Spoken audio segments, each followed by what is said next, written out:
This is one of those stories that's been bubbling along for 4 years now. However, we have more developments on plans to restructure NHS services in Dorset today. We're hearing that they're going to be investigated further by a government-appointed panel. To be fair, the shake-up has already in part begun, but the significant, element that is causing campaigners most concern is the plans to close POOLE's A&E department. We can talk about the news that this Independent Reconfiguration Panel has been called in with Debby Monkhouse, who's from the campaign group Defend Dorset NHS. Debbie, good morning. Let me try that again. Debbie, good morning. Good morning, Steve. There we go. I found you. That was my fault. Right. So, reaction to this, then. Presumably, any attempt to look into this decision further is good news for campaigners like you. That's absolutely right, Steve. The referral was made by Dorset County Council 7 months ago. So we're not quite sure why it's taken 7 months to be passed on to the independent panel, and there's a bit of concern because the statement from Dorset Council says that the Secretary of State is seeking initial advice.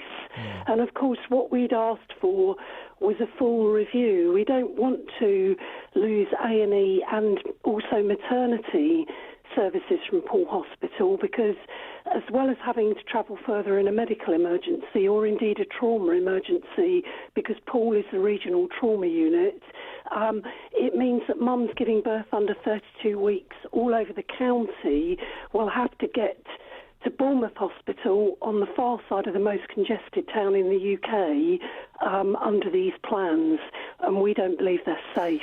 It's fascinating. Fascinating is one word for it. That I said in the introduction there that some of these changes they have started already. Beds at at Portland Hospital have closed. You think I was at the maternity unit at POOLE Hospital a couple of weeks ago, and staff there are already aware of the fact that they might have to begin working over in Bournemouth before too very long. And yet here we are with the Independent Restructuring Panel being asked to provide initial advice to Health Secretary Matt Hancock.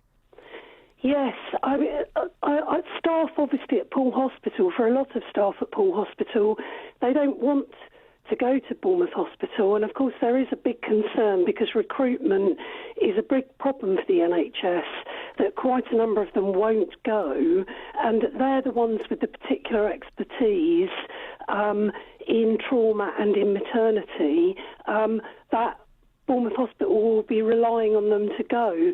And obviously there's been a period of uncertainty for staff for many years, but at the end of the day, as campaigners and trying to protect the health of residents in Dorset, we can't just go along with something that we think is going to cause loss of life.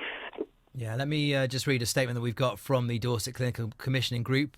They say we've been notified that the Secretary of State's asked for the Independent Reconfiguration Panel to carry out an initial assessment and welcome the opportunity for further investigation and independent scrutiny of the changes to healthcare in Dorset.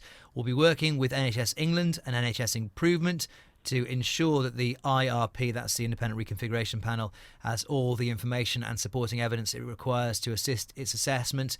We do not wish to speculate further before the IRP has completed its assessment.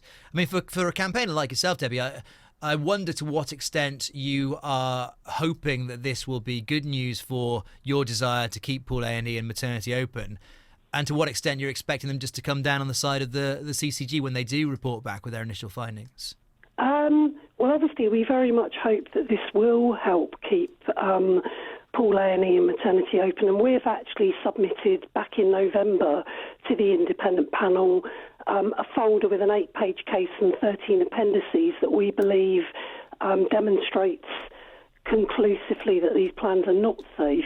And we've also, I've written to Secretary of State 4 times since as things have developed to kind of explain our side of the story and provide our evidence, which the latest evidence included my attempts by email. Debbie Fleming contacted me, the interim chief executive of POOLE and Bournemouth Hospitals, and I entered into an email correspondence where I tried to secure clinical research evidence that would support these plans, and Debbie Fleming was unable to provide any.